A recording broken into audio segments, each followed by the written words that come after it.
부모에 대한 이야기 세 번째인데,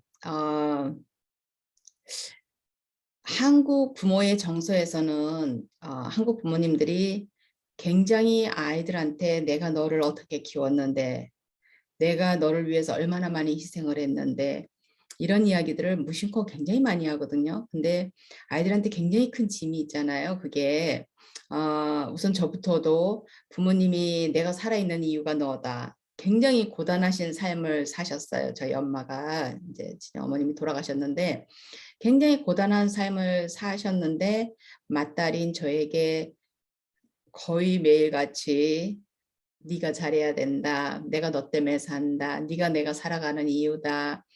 그 말은 반대로 얘기를 하면 제가 까딱 잘못하면 엄마는 죽을 수도 있다는 이야기잖아요. 그러니까 그런 큰 부담을 가지고 어린 나이부터 그렇게 자란다는 게 굉장히 정신적으로 뭐 요즘 말하는 가스라이팅 뭐 이런 이야기를 하지만은 저는 꼭 그런 의미로 해석하기보다는 아이들의 정서적인 면에서 굉장히 이제 많은 생각을 해요. 제가 이제 티처 에듀케이터로서 그 선생님들을 길러내는 트레이닝을 하는 사람으로서 어, 선생님들에 대한 그 책으로 얘기를 하면 한 10 챕터 중에서 10장이 있다면은 그 한 10장 중에서 9장은 선생님들 이야기를 하고 한 장은 부모들 얘기를 해요. 하지만은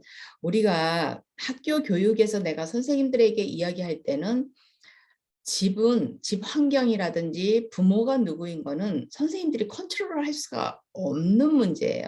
선생님 또 아이가 가지고 있는 것도 선생님들이 컨트롤을 할 수 없는 부분이 있어요. 예를 들어서 아이가 타고난 능력, 뭐 지적 능력이라든지 타고난 그런 능력에 대해서는 아이가 장애가 있다든지 이러면 그건 선생님들이 어떻게 할 수가 없는 부분이잖아요.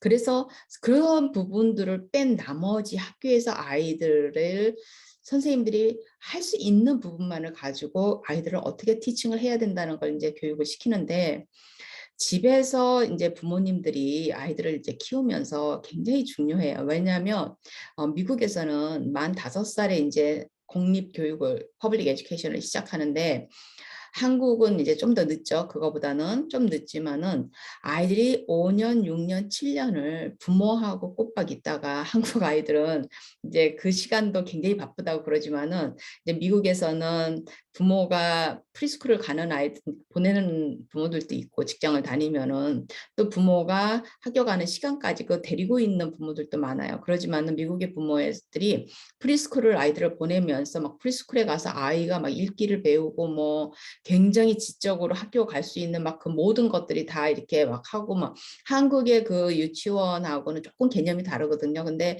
한국 유치원도 물론 뭐 아이들을 읽기를 가르치고 이렇게 공부 쪽으로 가르치지 않는다고 해서는 안 된다고 제가 나와 있다고 들었거든요. 들었지만은 암암리에 아이들이 읽기를 많이 배우고 1학년을 들어가는 거는 맞는 이야기잖아요. 근데 이제 미국 아이들은 이제 그렇게 키우지는 않지만은 그 모든 거에서 아이들이 무엇을 할 줄 아느냐가 중요한 게 아니라 무엇을 할 수 있는 아이로 키우는 게 더 중요해요.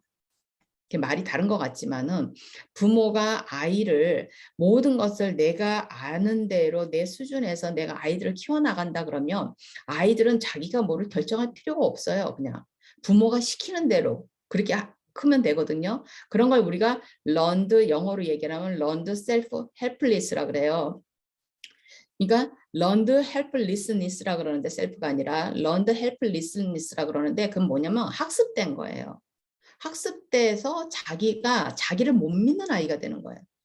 everything이 누군가가 어른이 이야기를 해줘야지 자기가 할 수가 있어.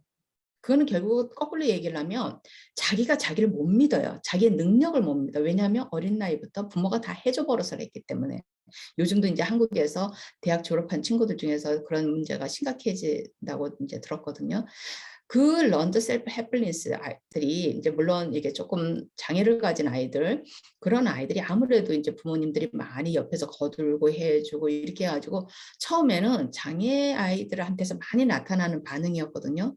근데 이제 갈수록 부모님들이 이제 부모님 타입들이 굉장히 여러 가지 타입이 있어요. 그러니까 이제 한국말로 제가 1:1로 번역을 못 해가지고 금방 뭐 말하기가 힘든데 영어로 얘기를 하면 뭐 permissive, 모든 것을 오케이 오케이 하는 부모들, 그다음에 너무 지나치게 프로텍트하는 부모들, 아이가 다칠까 봐, 아이가 나쁜 거 배울까 봐, 그래서 아이를 밖에 내보내지도 않고 친구들 전부 다 가려서 사귀게 만들고 막 이러는 부모님들, 또 너무 아이한테 올인을 해가지고 이게 차일드 오리엔티드 페어런츠예요.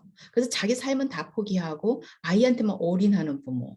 그죠? 또 굉장히 인컨시스턴트한 부모들. 인컨시스턴트한 부모들은 어떨 때는 yes, 어떨 때는 no. 그래서 아이들로 하여금 자꾸 갬블을 하게 만들어요. 왜냐하면 자기네가 뭐를 게임을 하고 싶은데 엄마가 기분이 좋을 때는, 아니면 엄마가 바쁠 때는, 엄마가 막 뭔가를 집중하고 있을 때 물어보면 엄마가 오케이.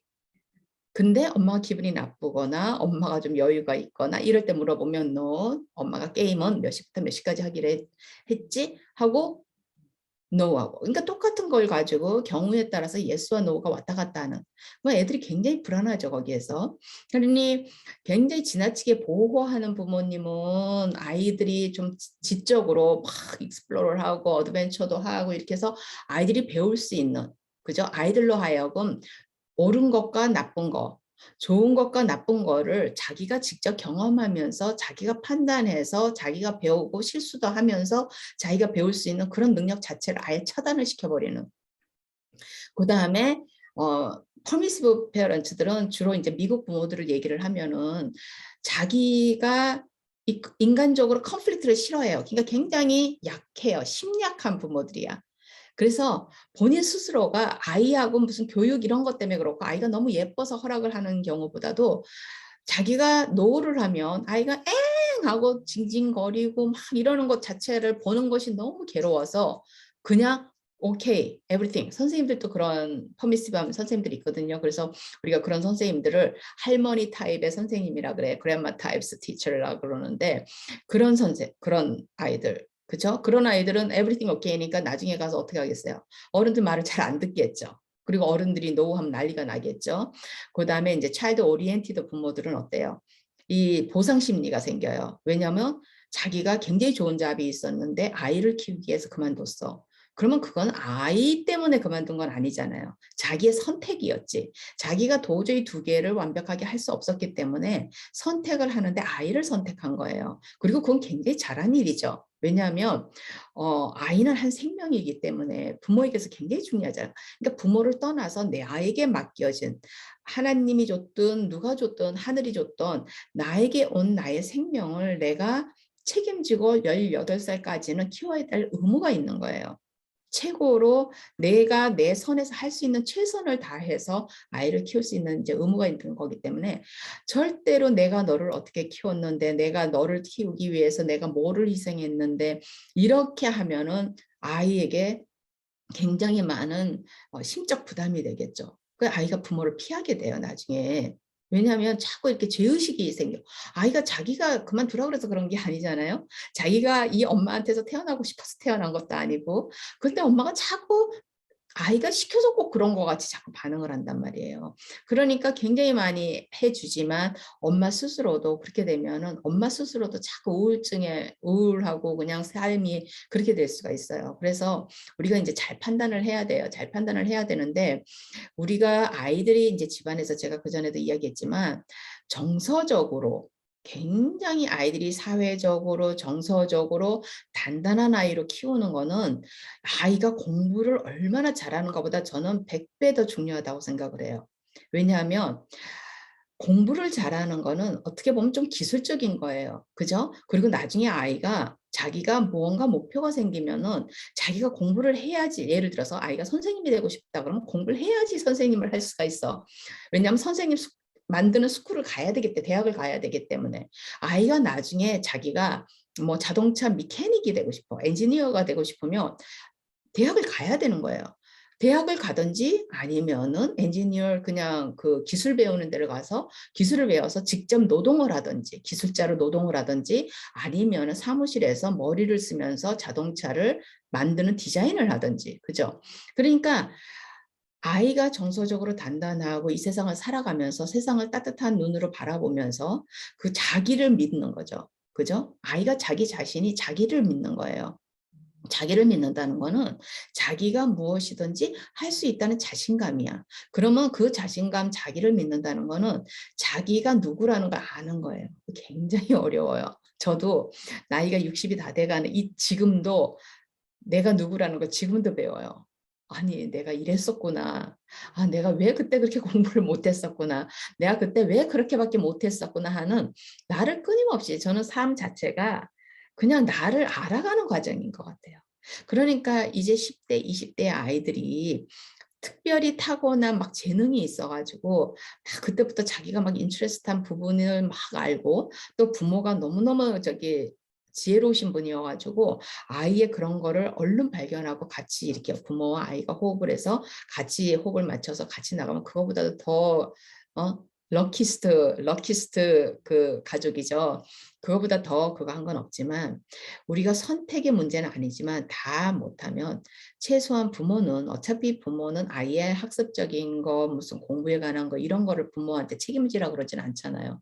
하지만 아이들이 집에서 자라는 5년, 6년, 7년 동안에 정서적으로 아이들이 따뜻하고 단단하고 밝고 그죠? 구김살 없고 이렇게 자라는 그 아이들. 그 아이들이 결국에는 우리가 어떻게 하면 아이들이 어떻게 그런 아이들을 자라느냐는 말이에요. 이런 이야기는 누구나 다 알고 있는 이야기야.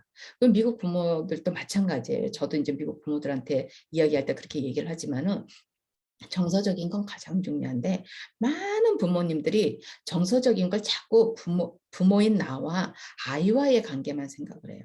내가 아이에게 잘해주고 내가 지혜롭게 아이를 키우고 그러면 아이들이 정서적으로 단단한 아이가 된다고 생각을 해요. 그렇지만은 제가 보기에는 그거보다 더 중요한 거는 아이가 바라보는 부모의 부부 관계예요. 왜냐하면 이 아이들은 태어나서 학교를 들어가기 전까지 이 세상의 어른은 물론 이제 뭐 이모도 있고 할머니 할아버지도 있고 다 있지만은 지금같이 핵가족 시대에는 아이에게 있어서는 부모가 절대적인 존재예요. 아이는 부모에게 우주예요. 유니버스야. 그죠? 우주인데 자기에게 우주인 이 부모가 자기는 너무 헬플리스잖아요. 자기에게 우주인 이 부모가 싸워요. 막 소리를 질러. 울어 막. 그리고 앞도 때려. 막 폭력이 일어나. 그죠? 그리고 아버지든 엄마든 almost every night에 술이 취해서 들어와. 이런 모습들을 아이들이 봐. 그러면 또 술이 취해서 들어온 사람을 술이 안 취해서 집에 있었던 어른이 또 막 싸워. 이러면은 아무리 아이가 엄마와 나와의 관계가 단단하고 아버지와 나와의 관계가 단단해도요. 그 아이는 이 마음 밑바닥에 무의식적인 불안이 항상 도사리고 있어요. 굉장히 불안해요. 그리고 부모가 그렇게 계속 되다가 결국에는 이혼을 하거나 아니면 무슨 일이 한쪽 부모한테 일어나거나 이러면 아이들한테는 온 우주가 다 무너지는 일이에요. 온 우주가. 온 우주가 다 무너지는 일이고 거기에서 뭐 아이가 뭐 네가 뭔데 뭐 우리가 이건 어른 일이고 이런 관계가 아니라 그런 싸움판에서 어른 힘이 있는 어른이 모든 나의 운명을 좌우할 그걸 파워를 가진 어른이 그러고 있으면은 아이들은 그거를 일주일에 한 번이든 일주일에 몇 번이든 한 달에 한 번이든 계속 아이들이 어른들 눈치를 보게 돼요. 어른을 눈치를 본다는 건 불안하다는 이야기거든요. 전혀 부부가 물론 이제 뭐 술이 취해서 그러다가 아이한테 소리도 지르고 막 이렇게 하는 그거는 완전히 최악의 경우지만은 예를 들어서 우리가 그렇게 하지만 두 어른끼리는 그러지만 우리는 아이들한테는 소리를 안 지른다. 아이들한테는 나쁜 말을 안 한다 이러지만은 it doesn't matter. 아이가 하고 아무리 1대1로 부부관계가 좋아도 아이들은 부부가 그러고 살고 있는 부모님을 보면 아무리 엄마가 아이에게 굉장히 교양 있게 인텔리전트하게 그렇게 대해도 아빠가 아무리 그렇게 해도 아이들의 마음속에 어른에 대한 신뢰를 잃게 돼요. 어른들을 믿지 못하게 돼요. 아이들이 어른들을 집에서 어린 나이에 2살, 3살, 4살, 5살 이런 어린 나이에 두 부부가 엄마 아빠가 자기가 가장 이 세상에서 믿고 이 세상에서 가장 사랑하는 절대적인 존재잖아요. 아이들에게 있어서 부모는 God예요. 영어로 얘기하는 신이야, 신. 그죠? 그 정도의 절대적인 이 부부가 아이들 앞에서 그렇게 하고 있으면은 도저히 다시 말씀드리지만 이런 이야기를 많이 하지만 계속 많은 부분에서 아이들의 정서적인 어떤 그런 차분함과 정서적인 안정감과 이런 거를 자꾸 어른하고 아이들의 관계만 가지고 이야기를 하기 때문에 이제 이런 이야기를 하는 거고 이제 미국 부모들한테 미국 교사들한테 이제 이런 이야기를 하거든요. 그렇기 때문에 두 부부 사이가 정말 잘 만나야 돼. 그래서 제가 가끔가다 농담으로 이제 우리 아이들이 남자아이들이니까 어른이 됐고 그 아이들한테 이제 이야기를 하지만은 예쁜 아이, 날씬한 여자, 예쁜 여자, 니네가 좋은 여자가 아니라 결국에는 네가 바라보는 그 여자가 나중에 네 아이의 엄마가 될 아이야. 엄마가 될 사람이야. 네가 너의 아이의 우주가 될 사람이야. 그렇게 생각하면 이게 이제 퍼스펙티브스가 바뀌게 되죠. 나의 배우자를 만나려고 할 때. 그래서 제가 항상 이야기하는 게 그거예요. 너가 좋아하는 사람, 너가 사랑을 느끼는, 왜냐면 너무 매력이 좋아서 성격도 좋고 얼굴도 예쁘고 그다음에 뭐 몸매도 좋고 막 이래가지고 그래서 너가 사랑을 하다기보다는 인간으로 네가 좋아해야 되고 결국에는 너가 친구를 만나는 거야. 평생 가치가 룸메이트를 만나는 거다. 짝을 배우자를 만나는 건 우리 그런 생각을 20대에 저는 못했어요. 저는 못했는데 지금 이제 내가 교육자가 되고 아이들을 키운 엄마가 되고 나서 보니까 이 엄마의 존재라는 게 어떤 존재인가. 이거는 절대로 무슨 성적으로 엄마 아빠를 가르는 이야기는 아니에요. 왜냐하면 엄마가 아이를 낳기 때문에 기본적으로 엄마와 아이는 어떻게 보면 소울메이트예요. 그죠? 육체적으로 같이 연결돼 있다가 나온 아이이기 때문에 소울메이트란 말이에요. 그러면은 이거는 뭐 육아의 책임이 누구한테 있고 이런 걸 떠나가지고 육아의 책임은 당연히 두 부부, 두 엄마 아빠에게 있죠. 공통으로 있죠. 하지만 이제 아이와의 유대 관계에 있어서 제가 이제 우리 아이들은 아들이니까 이제 그런 얘기를 하는데 둘 다 뭐 아직 그런 쪽으로는 둘 다 너무 바빠서 생각이 없다 그러는데 이제 가끔가다 이야기할 때 이제 그런 얘기를 해요. 제가 그냥 살아온 얘기를 하면서 이제서 내가 느꼈다. 결국에는 영원한 평생의 친구를 만나는 건데 배우자는 친구를 만나면 뭐예요?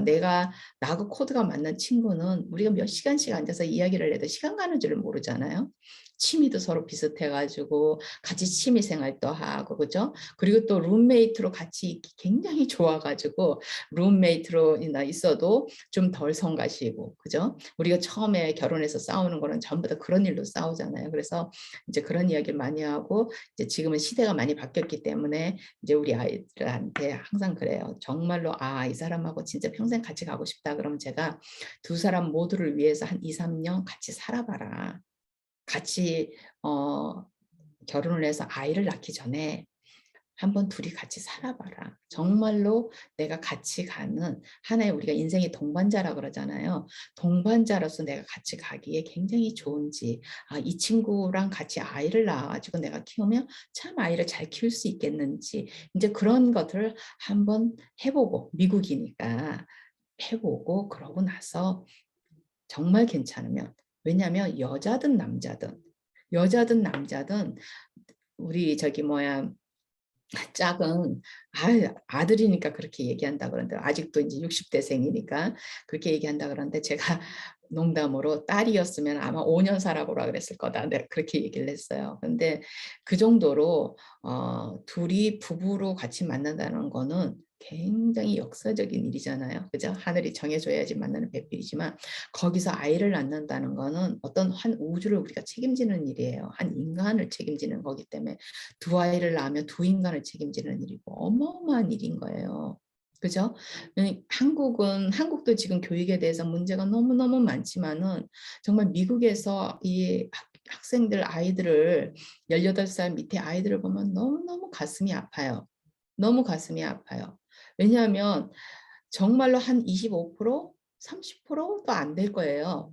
아이들이 이상적인 가정에서 태어나서 이상적으로 몸에도 별 문제가 없고 그다음에 환경도 괜찮고 또 학교에 가서 학교 생활도 괜찮고 이런 아이들은 한 20%? 진짜 없거든요. 근데 한국의 이제 뉴스나 이런 것들을 보면 가슴이 더 찢어지죠. 아무래도 이제 저는 여기서 살고 있고 여기서 미국 교사들을 제가 트레이닝을 시키고 이제 준비를 시키지만은 한국에 있는 아이들, 한국에서 일어나는 문제점을 생각을 하면 너무너무 가슴이 아파요. 그래서 그렇지만은 이제 굉장히 할 얘기도 많죠. 언제 기회가 되면은 우리가 교사들이라든지 학교 교육이라든지 또 교사들을 길러내는 기관이라든지 이런 데 대해서 이제 할 이야기가 이제 할 기회가 있겠지만은 부모님들이 저도 사실은 이렇게 얘기는 하지만은 내 나이에 어렸을 땐 그렇게 많이 못했어요. 그렇지만 정말로 요즘은 지혜로운 부모님들은 서로가 안 좋은 일이 있을 때에는 할머니나 누구를 이제 불러가지고 아이를 이제 맡기고는 두 부부가 밖에 나가서 싸운다고 차 안에서 싸운다고 진짜 지혜로우신 부모님들이에요. 아이 앞에서 그런 모습 안 보이고 그죠? 두 부부가 냉랭 싸우지를 않고 소리를 안 질러도 냉랭하고 평생에 그 냉랭한 부부들이 많잖아요. 그죠? 아이가 있기 때문에 어쩔 수 없이 산다 그러는 부부도 많고 그러기 때문에 그런 부모 밑에서 아이들이 자랄 때 그 불안함은 많은 아이들이 10대가 되어도 인식을 못할 거예요. 못하지만은 부모님들이 이제 아이가 4학년이 되고 5학년이 되고 6학년이 되면 아이들이 보이는 그 태도에서 부모님들이 아이들의 밑바닥의 무의식을 볼 수가 있어요. 아이들이 부모가 좋은 관계를 가지고 온 가족이 하나같이 정말로 웃으면서 한 가족으로서 서로가 컨플릭트를 있죠. 살아가면서 어떻게 세상에 한 번을 안 싸우고 어떻게 그렇게 지내요. 매일 싸울 수도 있고 매일 알교할 수도 있고 서로 의견도 안 맞고 뭐 이럴 수 있지만은 그것을 얼마나 우리가 소리를 지르고 윽박하고 폭력적으로 할 것이냐 아니면은 자기가 감정을 나타내되 이야기를 하되 그걸 어떻게 처리할 것인가를 일단은 부부가 굉장히 많이 이야기를 해야 돼요. 아이를 위해서. 그리고 그게 또 부부의 건강이기도 하고 심적 건강이기도 하고 누가 그랬잖아요. 사이가 안 좋은 부부는 같이 누워도 서로 등 돌리고 누운 그 등과 등의 사이가 태평양 끝과 끝의 사이라고 그 정도로 저도 한 번씩 이제 우리 짝하고 그런 일이 있으면 굉장히 아파요. 이상하게 아파요. 친구하고 마음 상한 것보다 더 아파요. 굉장히 아프고 더 많이 삐지고 막 그러거든요. 그러니까 그런 것들이 지금은 이제 저도 편한 게 이제 아이들이 다 커놓으니까 편하고 이제 굉장히 좋아요. 이제는 마음껏 화도 낼 수 있고 그러는데 아이들이 어릴 때에는 굉장히 좀 힘들었어요. 그래서 그런 거를 이제 지금 제가 이런 말씀을 드리는 거는 제가 잘나서 그러는 게 아니라 제가 이제 살고 지나가고 나니까 교육자의 눈으로 이제 아이들을 바라보고 어린 학생들을 바라보고 이렇게 하면서 이제 느낀 것들을 간단하게 제가 말씀을 드리는 거예요. 그래서 될 수 있으면 아이들을 위해서 나를 희생하라는 건 아니에요. 이거는 희생의 의미가 아니고 책임의 의미라고 저는 생각을 하거든요. 선생님들한테도 그렇게 얘기를 해요. 네가 선생이 됐기 때문에 학생들에 대한 책임이 있는 거야. 부모도 마찬가지예요. 아이를 안 낳았으면 모르는데 아이를 낳았기 때문에 이건 책임의 문제지 희생의 문제가 아니에요. 그 누구도 아이를 위해서 희생을 하는 게 아니에요. 절대로 희생을 하면 안 돼요.